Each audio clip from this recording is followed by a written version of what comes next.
Good evening, I'm Kevin Christopher. And I'm Nancy Cox. Thank you for joining us at 6. Savannah Spurlock has been missing now for a month, and every day a new search begins to bring her home. The Cajun Coast Search and Rescue Team has been away from their Louisiana homes to help with this search. During their stay, they've been shown so much hospitality. Their accommodations have been completely paid for by a hotel in Lexington. Alexa Helwig tells us why this donation means so much to that hotel's manager. In tonight's LEX 18 Big Story at 6. The Cajun Coast Search and Rescue Team has been in Kentucky for about 9 days now, and the general manager here at the Courtyard Marriott in Hamburg says she didn't think twice when she heard they were coming to help search for Savannah Spurlock here in Kentucky.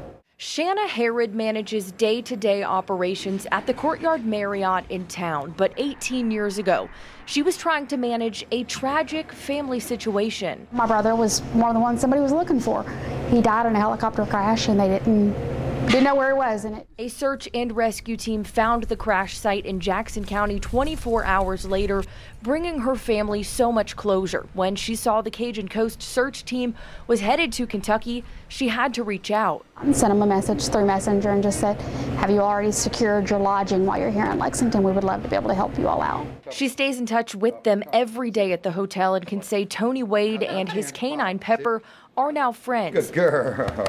That's my baby. Yeah. Shanna breeds Dobermans and wants to make another huge donation to the team. That search and rescue touches my heart. It would be an honor to have one of my dogs out helping families and helping the search and rescues. And Shanna tells me that Tony and Pepper are welcome to stay as long as they are here searching for Savannah. We're covering the news in Lexington from the LEX 18 Mobile Newsroom. Back to you. 4 men have pleaded guilty in the 2016 murder case involving a pregnant woman in Lexington. 22-year-old Mariah Coleman was walking her dog on Winburn Drive when 4 men robbed someone across the street. Well, police say one of the robbers shot at the victim or shot at the person they'd robbed, but hit Coleman instead, killing her and her unborn son. Yesterday, Demetrian Boaz pleaded guilty to murder, fetal homicide, and second-degree robbery. Joseph Fain and Saquon Freeman pleaded guilty to manslaughter, fetal homicide, and robbery. Skylar Stegall pleaded guilty to manslaughter and fetal homicide. A man is on the run after getting away during a 2-hour standoff in Lexington. It started around noon at a vacant home near the intersection of Chestnut and 4th Streets. Police say the homeowner found someone inside and called police, and once officers got there, the man got into a scuffle in the yard. The man ran back inside, but by the time the emergency response team made their way inside, he'd escaped. Police could only say the man is a 45 to 50-year-old black man who is believed to be armed. Once again, state police are asking for help in finding a man who's been missing for nearly a year. 31-year-old Jeff Shepard of McCrary County hasn't been seen since March 12th. Troopers say Shepard was spotted at his home in Whitley City about 6:30 p.m. and a friend reported seeing him around 9:30 that same night at a bar in Winfield, Tennessee. Shepard was driving a primer gray 1984 Ford F-150 pickup with a red passenger door and brown driver's side door. If you have any information about this, you're asked to call state police. An investigation is underway in Scott County after a man died in an accident at Toyota this morning. It happened sometime between 2 and 3 a.m. at the Toyota plant in Georgetown near a loading dock at Gate 21. The coroner tells us the cab rolled backwards, pinning the man between the cab and the trailer. He was alone at the time. Someone eventually found him and called for help, but it was too late. He jumps out of the vehicle. He does not engage the air brakes. The air brakes let the truck roll back into the trailer and caught him between the fifth wheel and the trailer. Toyota released a statement explaining the man worked for Ryder, one of Toyota's carriers.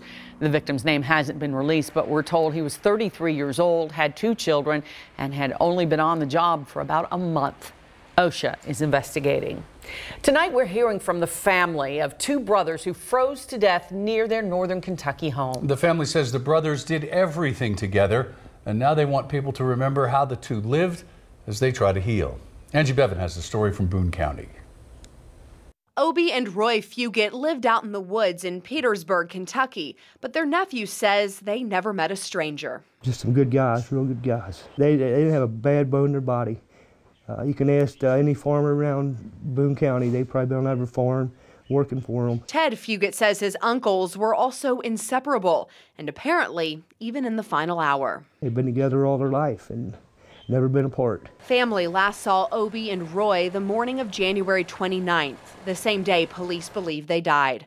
The family thinks the brothers' truck got stuck in a ditch and that they tried to complete the half-hour walk from Garrison Creek Road to their home. One of them made it halfway up, well, 3/4 of the way up, and passed away.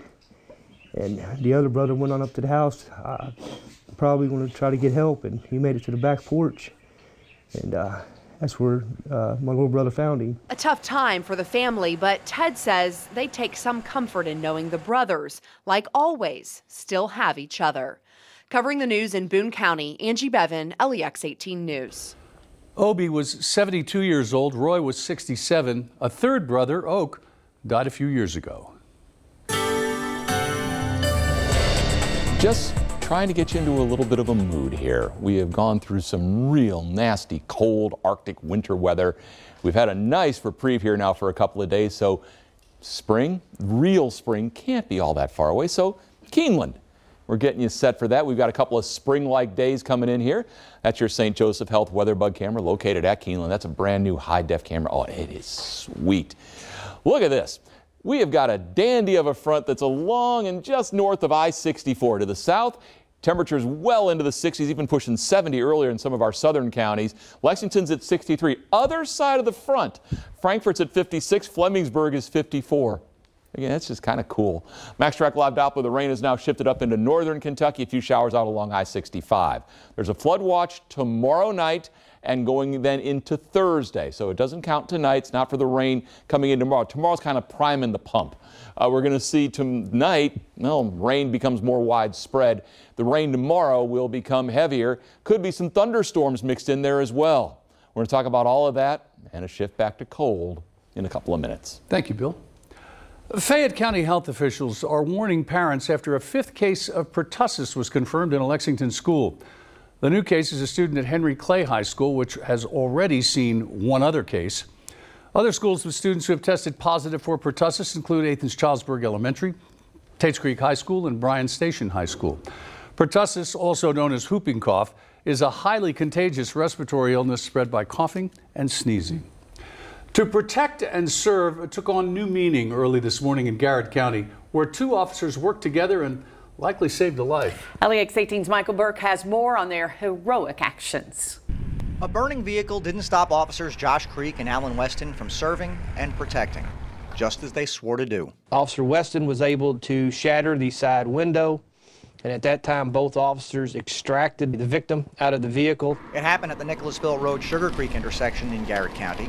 The driver of this now charred car apparently had a medical episode and then lost control of the vehicle. He was given glucose at the scene and transported to the local McDonald's, where he made arrangements to be picked up. To put it bluntly, they'd likely be making arrangements of a much different kind had it not been for the heroics of these 2 officers. They jeopardize their lives every day for these citizens, and this is just another prime example of the sacrifices that they make. Both officers at home resting up today, well earned of course. So is the praise they're receiving and offering one another. He went to great lengths to say without their help this could have been a tragedy. It wasn't, because of 2 men who took an oath to protect us from those.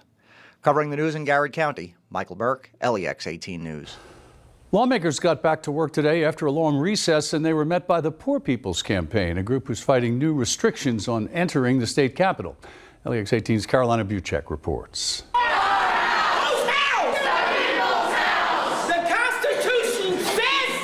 The Poor People's Campaign's latest rally started off similar to its others in the past, with song, "Everybody's got a right to dream," chants, "Shut them down," and limited access to the governor's office. And Governor Bevin issued a so-called statement of emergency action that places restrictions once again on access to our house. But this time, as the group protested against new restrictions to enter the Capitol, they found out Governor Bevin would hear them out. Is everybody here that wanted to be here? And he did. The group invited him to specifically sit down because they wanted him to listen, not talk. But now we need you to listen to us. But so this is what I'm saying. No, that you don't want to dictate this one.